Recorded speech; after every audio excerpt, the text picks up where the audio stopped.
Good evening, ladies and gentlemen. Welcome to another edition of Understanding Our Founders' Constitution. I'm your host, Frank Kuchar. For the past couple of months, we have been gathering together on Monday evenings and discussing this idea of a Article 5 Convention of the States for the purpose of amending the Constitution, and examining the arguments as set forth by Mark Levin in his popular book, The Liberty Amendments, and then going through and taking a look at each of the 11 proposed amendments that he outlines in his book. Now, I want to take a minute before we get into our discussion tonight to extend an invitation to everyone who lives in the Dallas-Fort Worth Metroplex area to come to a rather exciting event that's going to be put on and hosted by the Arlington Tea Party at their June meeting on July the 12th. They are going to host a discussion panel, or debate if you will, regarding the Article 5 Convention of the States. It's going to be an in-depth panel discussion, they state on their website, our Facebook page rather, and that the panelists are going to be lined up as follows. It says, presenting the mechanics of how an Article 5 convention would work and representing a neutral position, Dwayne Stovall, former candidate for the United States Senate and strong supporter of federalism to keep Texas free, will sort of be in the middle. Presenting the supporting arguments in favor of holding an Article 5 convention of the states, Mr. Tom Dowdy and Tom McCorkle, who are with the Convention of the States project of the Texas chapter. Those who be the panelists opposing the arguments of a Article 5 Convention of the States as proposed by the Convention of the States project and Mr. Levin in his book is yours truly. And also joining me will be Michael Connolly, a noted author and constitutional lawyer and the executive director of the United States Justice Foundation. And I can't tell you how excited I am about being paired up with someone who has such a strong resume of constitutional knowledge to talk about this issue. So I hope that if you live in the area that you will have an interest in wanting to come and be at this meeting. It will be held Thursday, June the 12th. The meeting will start at 7 o'clock. The discussion itself will, but there's a mingle and meet and greet and get acquainted type of gathering. It begins at 6:30. The meetings are held at the Otis Farr Community Center in Pantego, Texas. That's ODISPHARR Community Center in Pantego. For those of you not familiar with the Arlington-Pantego area, the address for the community center is 3535 Marathon Street.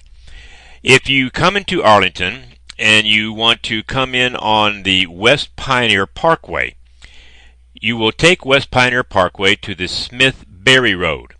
It's located between Bowen and Park Springs Boulevard. You'll turn left on Smith-Berry, and the maybe 50 feet or 100 feet maybe will be the Marathon Street. You turn right on, and the community center is right there on the left. If you're coming from the west on Pioneer, it will be the first stoplight after you pass Park Springs. It will be, I think, the second stoplight after you cross Bowen if you're coming from the east. So anyway, this is going to be an interesting evening, a very thorough discussion of this topic, and after the panelists that we present our arguments and comments, then I understand there's going to be a question and answer session opened up as well, so you can bring your questions and ask both those who are support of the convention and myself and Mr. McConnelly, or Connolly rather, not McConnelly, Connolly, why we are so opposed to it. Anyway, that is coming up in just a couple of weeks, and I hope that if you're in the area, you'll be able to come by and join us for that meeting.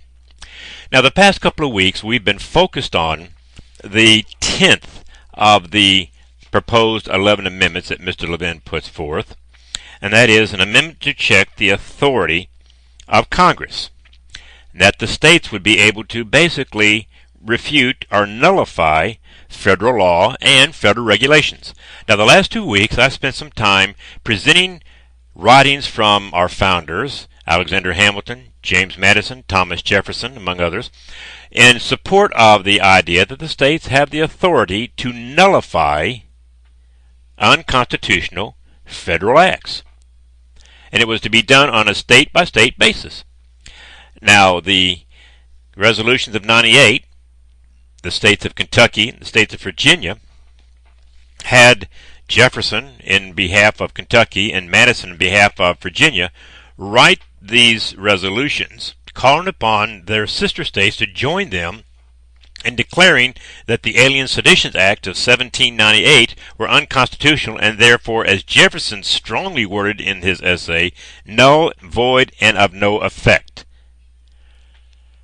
Now, as we look at the proposed amendment that Mr. Levin sets forth, and I do have some sympathy with what's intended with it, the idea of, as we discussed last week, the states having the power to nullify unconstitutional acts by the general government. I have a few issues with some of the sections of his proposed amendment. He says in Section 1, there should be a minimum of 30 days between the engrossing of a bill or resolution, including amendments, and its final passage by both houses of Congress. During the engrossment period, the bill or resolution shall be placed on the public record, and there should be no changes to the final bill or resolution. This I can concur with.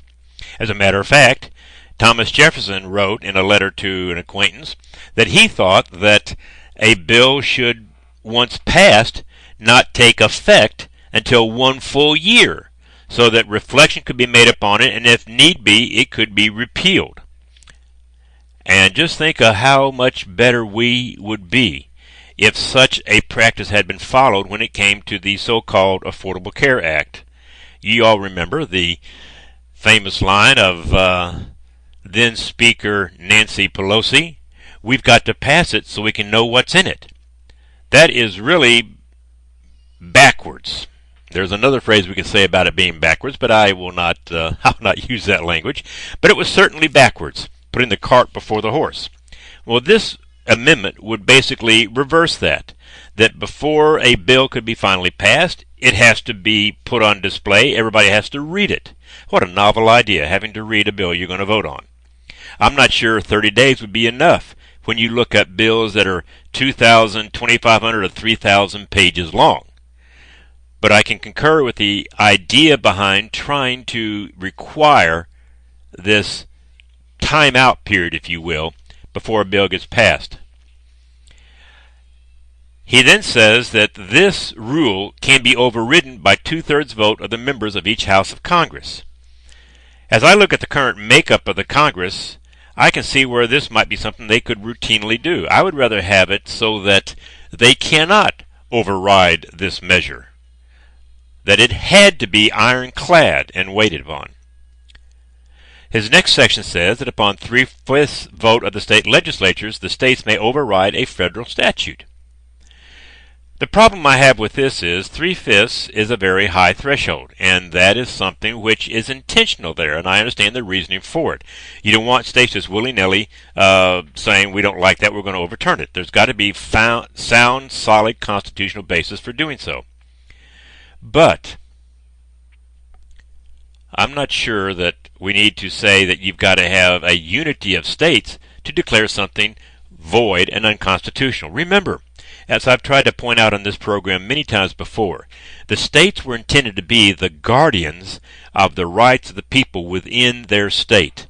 And therefore, to require that for something that is unconstitutional to meet a threshold of 3/5 kind of takes away the power of the states to protect the citizens of their state or their commonwealth. That was not the intent there of the Kentucky resolutions. Thomas Jefferson said very plainly that as far as Kentucky was concerned, the Alien Sedition Act was null and void, whether the other states went along with it or not. Now, we don't know what would have happened had the election not turned in 1800 and Thomas Jefferson been elected president and those Alien Sedition Acts then overturned and done away with. But the tenor of the states of Kentucky and Virginia were, whether the other states went along or not, they were intent on pushing forward. He also states in Section 4, that is, Mr. Levin, that upon 3/5 the vote of the state legislatures, the states may override executive branch regulations, which I am in favor of, but then he does something we've talked about before. He puts in a dollar limit regulations exceeding an economic burden of $100 million after said regulation had finally been approved by the Congressional Delegation Oversight Committee. Now, again, whenever you put a dollar value in there, it's locked in. And yet, who knows, 20, 50 years from now, what will $100 million be?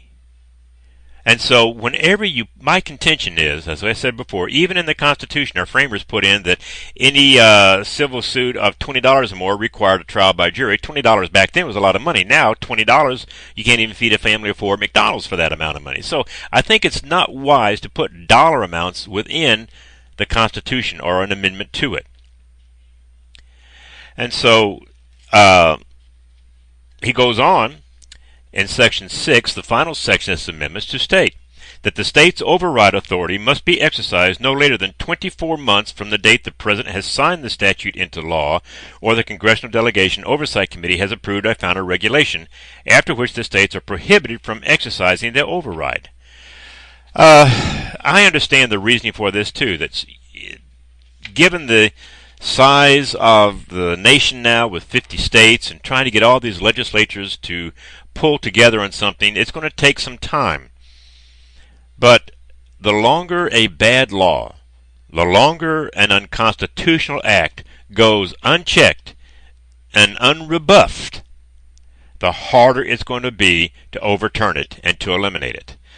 We see that already with Obamacare. We already hear people saying that, well, even if the Republicans take the Senate and win the White House in 2016, it's going to be very difficult to undo Obamacare, because by that time it's going to be too well entrenched to undo it and to eliminate it.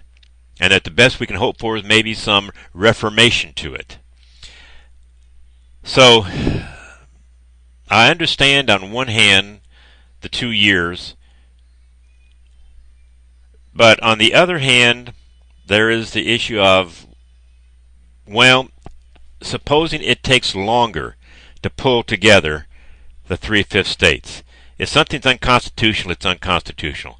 And therefore the states should be able to, whenever they get the requisite number, as this amendment states, together to repeal or rebuff the federal government, they should be able to do so. I don't think there should be any time limit on when the states can stand up to the federal government and say, this isn't right and this won't fly in our states.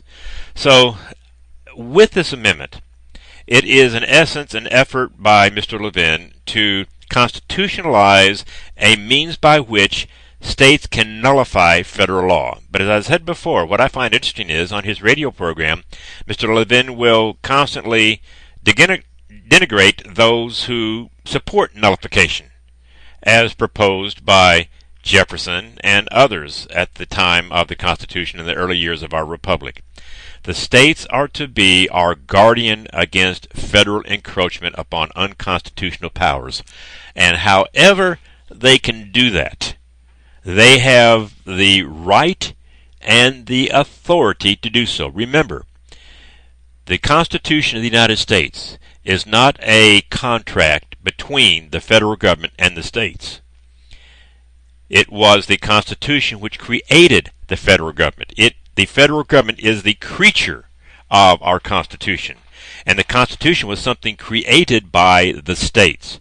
And so therefore it is the states that are to be the supreme check against the federal government in behalf of we the people, who ultimately hold, or supposed to at least, wield power in this nation. And so it is a knotty problem, I do agree. And the states need to stand up and take back their rightful authority. And one of the ways to do that is by a process of nullification. And so perhaps next week I will spend some time proposing to you what I think and the plan I have come up with as to how the states could go about doing this. But until then, I wish you a good week, and mark your calendars for June the 12th to be at the Pantego Community Center and listen to our exchange on this very topic. Good night.